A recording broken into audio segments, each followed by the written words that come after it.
Developing news out of Mexico tonight, where many Americans are still being told to shelter in place there for the second day in a row.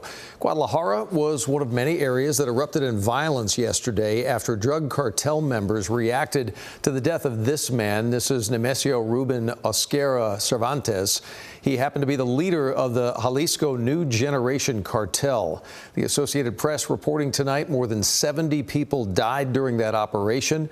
Many American tourists remain stranded tonight in Puerto Vallarta, including 2 from Dallas. You're kind of there indefinitely. There were no outgoing flights until Thursday. That does not take into consideration whether or not roads will even be open, the airport will be operating again. The violence in Guadalajara comes just a few months before that city, of course, is scheduled to host FIFA World Cup matches. Today, Mexico's president also said that the hundreds of roadblocks set up by cartel members across the country had been cleared, but the concern is still there, obviously. We have a deeper discussion into this matter tonight.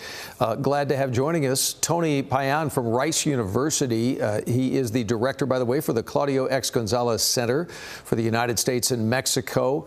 Tony, first of all, thanks for being here. Let's start with this Jalisco New Generation Cartel. I want to say candidly, I think it's the first time I've seen that name. Who are they? How big are they?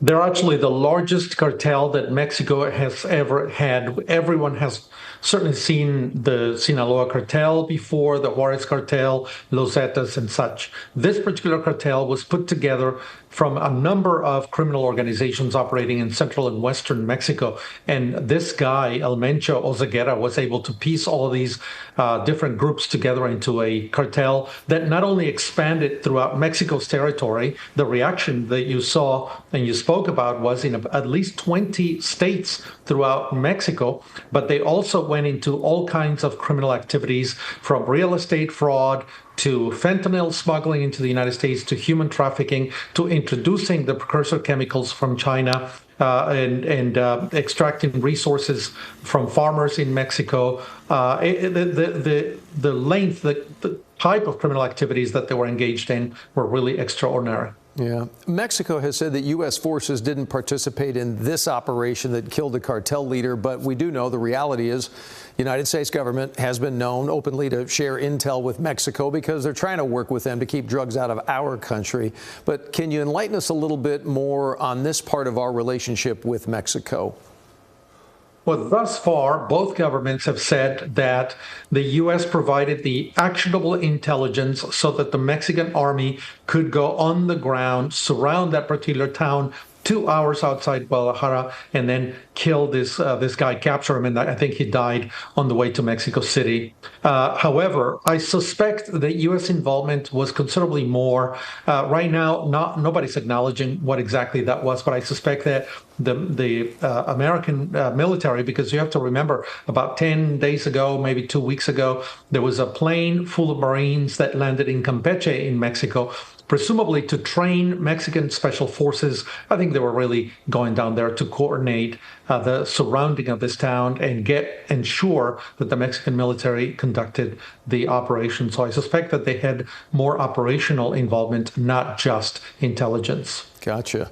Oftentimes when we see a scenario like this where we see such a powerful leader, in this instance of a cartel, taken out there, we see a power vacuum at times. So what does the death of the cartel leader mean for other cartels in that area? How does that all begin to play out? Well, we've seen this picture before. You may remember when the Sinaloa cartel weakened, El Chapo Guzman was extradited to the United States. The lieutenants began to war among themselves. They created factions, and there was really a lot of violence because they were vying for control of the organization. I think it should be expected here. We've already seen some videos of lieutenants warning others, lieutenants and other groups, not to be trying to ally themselves with other criminal groups and create these kinds of coalitions. So we should expect some kind of accommodation within the cartel, and if not, then increase violence. There's also the possibility that other criminal groups operating in Mexico may want to move into the territories and activities controlled by this particular cartel, taking advantage of the weakness of the group, that can also produce quite a bit of violence. What have you heard, if anything, from Mexico, and any indication on how long the unrest could go on? Because here we are, almost 48 hours later, and it's kind of pins and needles. At what point do we declare things, okay, we can go out, we can open the airport? How does that all unfold?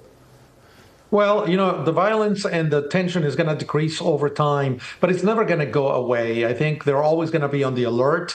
They now have been essentially alerted to the fact that the U.S. and the Mexican government are cooperating on going after this particular cartel because of its firepower, the number of activities. It's really a formidable criminal organization. And so they're going to be quite alert, and they're going to be able to respond very, very quickly. And they've already shown this week that they can act and essentially paralyze entire cities and roads and highways and shut down schools. So their operational power is quite a bit. It'll diminish over time, but I think it's going to last a few weeks. And last question, I'll just throw out there: what is your level of confidence once they declare, okay, we can open the major airports, okay for tourists to be taken in a shuttle or take their rental cars and go to the airports? What's your level of confidence that that will play out safely? Who says members of this cartel aren't just sitting there waiting for tourists to go and then decide to do bad things again?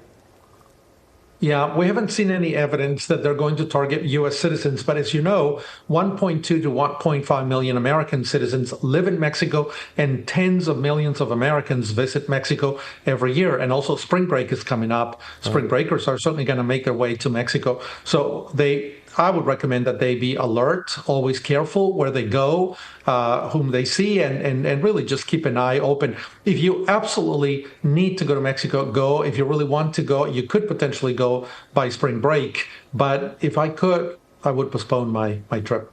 Yeah, some great insights. Really appreciate it, Tony. Tony Payan, Rice University, thank you so much for your thoughts and educating us a little bit on all that's going on. We appreciate you.